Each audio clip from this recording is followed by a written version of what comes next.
ತುಂಬ ಜನರ ಹತ್ರ ಈ ಕತೆ ಕೇಳಿದ್ದೆ. ಬಹಳ ಜನ ಇದೊಂದು ಕಟ್ಟುಕತೆ, ಗಾಳಿ ಮಾತು ಅಂತ ಹೇಳಿದರು.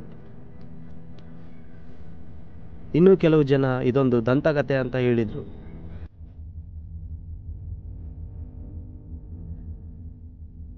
ನಾವು ಯಾವತ್ತಿದ್ರೂ ಹಂಚ್ಕೊಂಡು ತಿನ್ನಬೇಕು.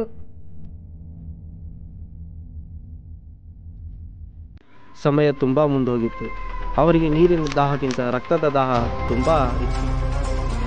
ಅವರಿಗೆ ದಾರಿಗೆ ಅಡ್ಡದಾಗಿದ್ದ ಮುಳ್ಳುಗಳನ್ನು ಸಲೀಸಾಗಿ ತೆಗೆದುಹಾಕಿದ್ದು.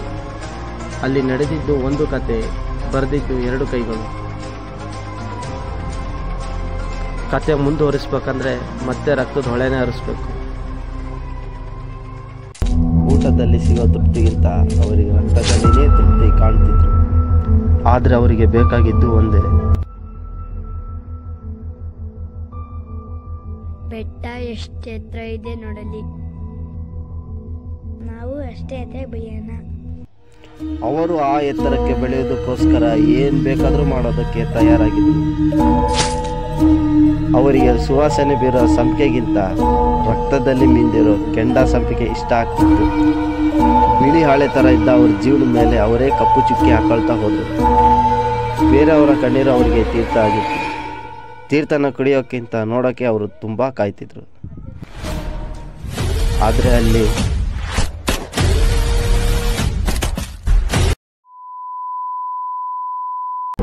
ಸರ್, ಅವ್ರು ಬದುಕಿದ್ರ ಸತ್ರ ಮುಂದೇನಾಯ್ತು ಹೇಳಿ ಸರ್. ಅವರು ಆ ದಿನ ಓಡಿಸ್ಕೊಂಡ್ರು. ಆದರೆ ಅವ್ರನ್ನ ಹೊಡೆದವರು ಉಳಿಲಿಲ್ಲ. ಅವರಿಬ್ಬರಲ್ಲೂ ದ್ವೇಷದ ಆಲೋಚನೆಗಳು ಇದ್ವು. ಅವರು ದ್ವೇಷ ಸಾಧಿಸ್ತಿರೋದು ಇದೇ ಕಾರಣಕ್ಕೆ. ಆ ಸೈಡ್ ನಿನ್ಕ ಹೋಗು, ಬಾಲ್ ಎಸಿತೀನಲ್ಲೇ.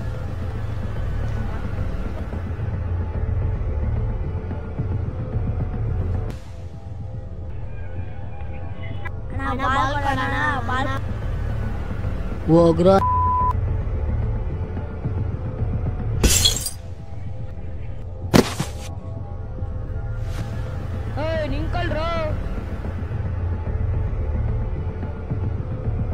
ಎಲ್ಲ ಸಮಯದಲ್ಲಿ ಒಟ್ಟಿಗೆ ಇರ್ತಿದ್ದ ಅವರು ಅವತ್ತೊಂದಿನ ಒಟ್ಟಿಗೆ ಇರ್ತಿದ್ರೆ ಎಲ್ಲ ಸರಿ ಆಗ್ತಿತ್ತು. ಅವರಿಬ್ಬರ ಜೀವನ ಚದುರಂಗದ ಆಟದ ರೀತಿ ಬದಲಾಗಿತ್ತು. ಉಳಿದವರೆಲ್ಲ ಅಳಿದೋಗಿದ್ರು. ಉಳಿದಿದ್ದು ಇವರಿಬ್ಬರೇ.